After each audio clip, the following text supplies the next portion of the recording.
Something big is happening in the Indo-Pacific. In a flurry of recent activity, India is making some serious moves, signing off on a series of major defense deals. We're talking land, sea, and air. But what does it all mean? How do all these different pieces fit together? We're going to break it all down for you, and you're going to want to stay till the end because some shocking things I am going to reveal in this video. Let's get back to the video. So, what kind of money are we talking about here? Well, just 2 recent contracts alone add up to over 5,000 crore rupees. And let me be clear, that is not just a rounding error in the defense budget. This is a huge, very targeted investment, and it signals that a major strategic shift is underway. So, that leads us to the big question, right? Is India just on a massive shopping spree, buying up a bunch of shiny new military hardware? Or is there something more going on here? Are these individual purchases actually part of a much larger, much more calculated grand strategy? All right, let's get into it. What we're really looking at is a multi-billion-dollar message. It's a message that's being sent from the depths of the Indian Ocean all the way up to the highest peaks of the Himalayas. This is all part of a bigger picture, making sure the front lines are ready for anything, while also pushing this huge initiative called Atmanirbhar Bharat, self-reliant India. Okay, so we're going to break this all down into 4 key areas. First up, some brand new state-of-the-art helicopters for the Coast Guard. Then we've got next-generation missile systems for the Navy's warships. After that, we'll dive into this huge proposal to expand the S-400 air defense shield. And finally, we'll look at hundreds of new, homegrown artillery guns for the Army. All right, let's start out at sea. I want you to think about this. India has a massive coastline, more than 7,500 kilometers of it, and its exclusive economic zone, that's over 2 million square kilometers. Protecting all of that is, well, a monumental task. And this first deal is all about giving the force responsible for that job, the Indian Coast Guard, some powerful new tools. So, what are they getting? 6 of these advanced light helicopters, the ALH Mk3. And the really cool part? They're built right there in India by Hindustan Aeronautics Limited, or HAL. Now, these aren't just any choppers. They've got these incredibly powerful Shakti engines, which are crucial for operating in harsh maritime conditions. Plus, they're packed with advanced sensors. You can think of it as an all-weather eye in the sky, capable of tracking everything from a suspicious vessel to sailors in distress. And the fact that it's built by HAL, that's a huge win for that self-reliant India push. Okay, so the Coast Guard is watching the shores, but out in the deep blue ocean, the Navy has to be ready for a whole different kind of fight. And that brings us to this concept of point defense. I want you to picture this. A swarm of enemy missiles is screaming towards one of your warships, flying faster than the speed of sound. Point defense is the system that has just seconds to shoot every single one down. It is the absolute last line of defense, where success or failure is literally the difference between that ship surviving or ending up at the bottom of the ocean.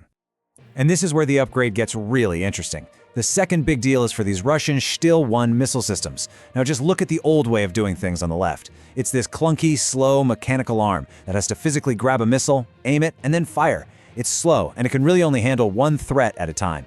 Now look at the new system on the right. It's a vertical launch system, or VLS. The missiles just fire, instantly, in any direction. It's a rapid-fire 360-degree shield that can take on a whole swarm of incoming threats at once. This isn't just an upgrade, it is a complete game-changer for keeping these warships afloat. All right, so we've gone from the coast to a single ship. Now let's zoom out. We're talking about defending the airspace of the entire nation. And this is where the strategy gets really, really ambitious, because it all centers on what is, without a doubt, one of the most formidable air defense systems on the planet. 400 kilometers. Just let that number sink in for a second. That is the maximum range of the S-400 Triumph missile system, which India has named the Sudarshan Chakra. And with that kind of reach, believe me, this isn't just a defensive weapon. It allows you to project power and control the skies deep inside an adversary's territory without your own planes ever having to cross the border. And that incredible range is the key to a military strategy called anti-access/area denial, or A2AD for short. What the S-400 does is create this giant invisible keep-out zone, like a bubble. Any enemy aircraft, drone, or cruise missile that even thinks about entering that bubble is taking a massive, massive risk of getting shot down. Essentially, it allows India to just say, nope, you can't fly here, over huge, strategically critical areas. But here's the real genius of the S-400. It's not just one missile with a crazy long range. It's a comprehensive, layered shield all in one package. It uses 4 different types of missiles. You've got the big one, the 40N6E, that reaches out to that full 400 kilometers to take down high-value targets like bombers or spy planes. Then you have other layers for closer, faster, more agile targets like fighter jets, all the way down to a 40-kilometer missile for those sneaky, low-flying threats like drones. It's this ability to counter a whole spectrum of threats at the same time that makes it so potent. Okay, from the sky, let's come back down to Earth. The final piece of this puzzle takes us to one of the most punishing fighting environments anywhere in the world, the high-altitude terrain of the Himalayas. Up there, where the air is thin and the ground is brutal, artillery is absolutely king. And it's here that an indigenous solution is taking center stage. The story of the Dhanush howitzer is really a story of Indian resilience and ingenuity. It all starts back in the 1980s with the purchase of the famous Swedish Bofors gun. That gun proved to be an absolute game-changer in the mountains during the 1999 Kargil War. But for decades after that, India struggled to buy new artillery. So, what did they do?